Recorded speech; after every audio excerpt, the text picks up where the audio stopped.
traumatic events that happen to us are most likely to get what I call frozen or trapped in our body, unless we know how to process them right away and let them go immediately. Some people nowadays do know how to do that. But for most of us, those memories and feelings then become encapsulated in our body somewhere, frozen, if you will, in time, at the age where the event occurred. The feelings of profound sorrow, anger, humiliation, despair, bitterness, abandonment, shame, embarrassment, terror, panic, failure, and all of these emotions just don't magically go away. The subconscious, or the right side of the brain, is like a giant database. It is 9 times more powerful than the left side of your brain or the logical side. When an event happens, especially where there's a lot of emotion, it gets filed away with other similar events. These memories can then make it very hard for us to move forward in our life now. Self-sabotage becomes rampant. I know about that. I would lose massive amounts of weight to only regain it back again, over and over. When a subconscious memory comes up, it is not so that we can have a pity party. Not at all. It is so that by releasing it, we can move forward with joy and gratitude. It is truly then that we can let it go. I want to share a personal example of something that occurred to me when I was a child that has influenced my whole life. And I am grateful for this experience because from it, I learned and grew in the way that I was supposed to grow. And also maybe others can see how events in the past can affect them in their present moment many, many, many years later. So when I was young, around 4 years old, I asked my cousin David if we couldn't sneak in the freezer room downstairs and get some of his mother's delicious chocolate chip cookies. They were the best.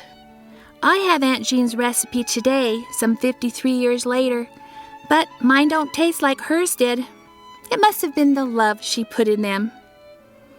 Anyway, to me at the time, it was worth possibly getting caught just to savor the taste. So David and I snuck downstairs and grabbed some of the cookies. With our hands full of cookies and our little stolen treasure, we heard someone coming down the stairs. So we decided to hide in a small dark room across from the freezer. It was an older cousin. I think he saw us and decided to play a joke on us and to shut the door so we couldn't get out. I'm not quite sure about all of this end of it, but I believe it wasn't his intention to forget us, and he went off playing and promptly forgot about us. We were trapped in a dark space, I think under the steps, with no way to get out. We yelled and we screamed. During this time, the little 4-year-old me truly felt that we were going to die. And it was my fault. I was the one who suggested we get the cookies. I must be so bad to do this. Finally, we were found.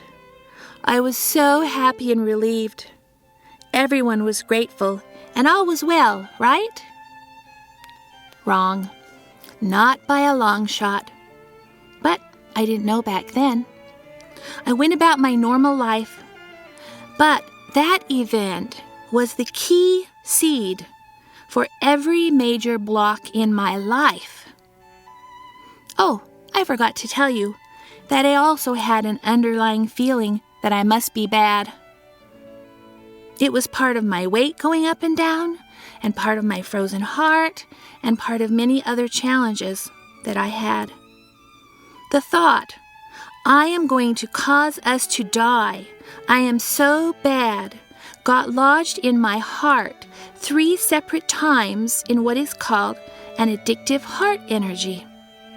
It affected 2 separate places in my brain, caused energetic inflammation. My tendons were affected, and my pituitary were also affected. No wonder I felt shut down and shy at a young age. Now you might ask, well, how do you know how it affected you?